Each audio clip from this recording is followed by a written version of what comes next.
What made you join Twitch? You did actually, um, in a way.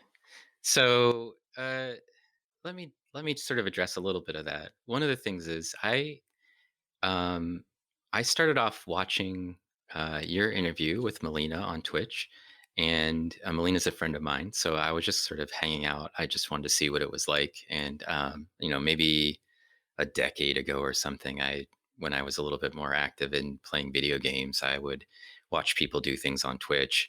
I don't think I ever made an actual account for it, but uh, so I knew what it was already.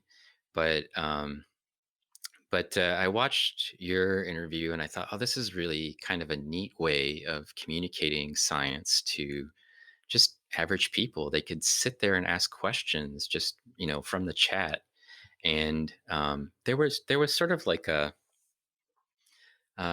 sort of a hunger for people to hear things or to understand things better. And many of those people aren't scientists. Either they're just interested in nature or whatever. But I started thinking, okay, well, this is a great sort of outreach tool. Like, why aren't people using this as an outreach tool to try to communicate to the average person? Because one of the things that happens is, if like I'm on Twitter, but all of the people who follow me on Twitter are almost exclusively scientists that are colleagues of mine, or they're just interested in pictures of diatoms that I put up on the web.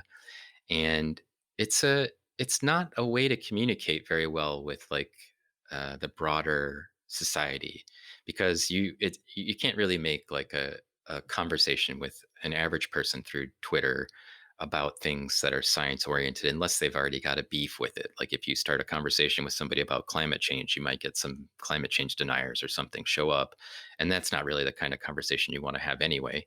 So I wanted to be able to just sort of like tap into that, what people are interested in. And so that sort of drove me to Twitch, because it's this sort of frontier where it's like you have a TV show where you can interview people, or you could just talk about whatever you wanted to, and people can just ask questions.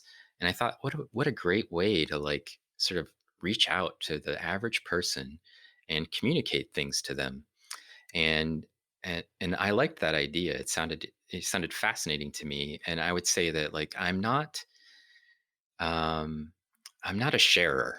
Like, if you go to my Twitter account and you look at my posts, uh they're pictures of things I've either photographed or imaged in the light microscope or the scanning electron microscope, my publications.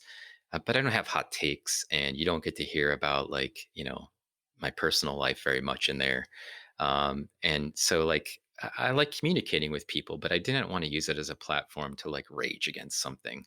Um, and so this sort of same thing happens when I go to Twitch. My interest is mostly about educating people, but what I found there that I think is really cool is that I didn't know how successful it would be, and I don't see myself as having this like huge personality. Like, that's the way you sort of presented me, but I don't see myself as that way. I see myself as just somebody who's interested in things. And so I get people who show up to my stream and then they follow me, and they're also streamers. And my immediate response is, well, I want to see what they're doing because they find what I'm doing interesting. So a lot of times what I do is then sort of follow those people who are streamers back and then hang out in their streams a little bit just to see whether they're doing something that I think is cool. And I found really great communities doing this. So, like, right now, I'm part of this artist back alley thing where a bunch of artists on Twitch have sort of like, I don't know, embraced science art, and my sort of art and photography associated with it is sort of like taken on a life of its own. And I'm in those people's streams, just kind of hanging out, seeing what they're doing, because I'm interested in what they're drawing or or whatever.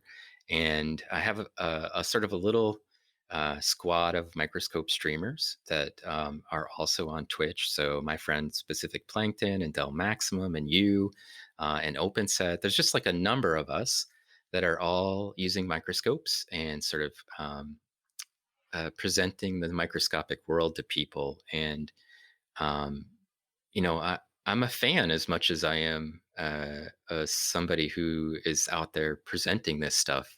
I want to see what other people are doing. I want to see how they're doing it, and I know that diatomists are rare. So when they are curious about what kind of diatoms they're looking at, I want to be the person who helps them figure that out as much as I can. And it's not like I have to go look through books for a lot of what I'm doing. I can just look at it and say, oh, I know it's this genus. But, one of the things that I don't see very frequently because I'm mostly do paleoecology and I look at the skeletons is I don't see diatoms when they're living very frequently. I mean, I look at the dead stuff. So, when you have a live diatom and it's crawling around, I get kind of excited just to see that going on live. And the same thing with like Pacific Plankton or Dell.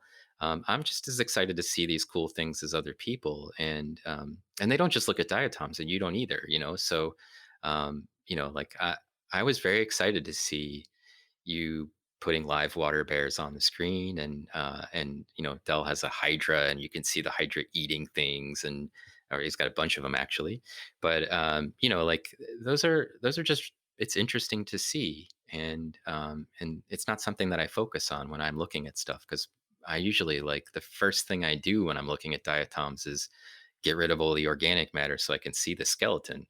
So, like I don't typically observe them crawling around in their native environments, being consumed by worms or water bears or whatever. So it's actually kind of cool for me to just hang out and observe that.